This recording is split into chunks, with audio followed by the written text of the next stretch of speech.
Will bone marrow and PRP make my cartilage grow back? All right, so a little complicated, but the bottom line is um, PRP, platelet-rich plasma, has growth factors, which helps with healing and it helps stimulate cells to work better.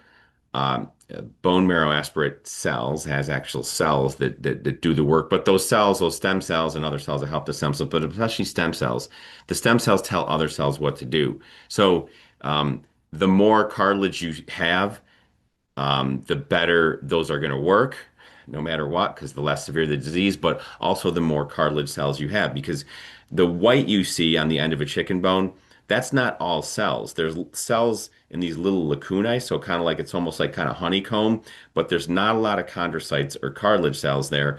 What the cartilage cells do is they produce a matrix, glucosamine, chondroitin sulfate that people eat. That is part of the matrix. There's different proteins and actually long sugars, believe it or not, that make up the white stuff, the actual substance of the cartilage.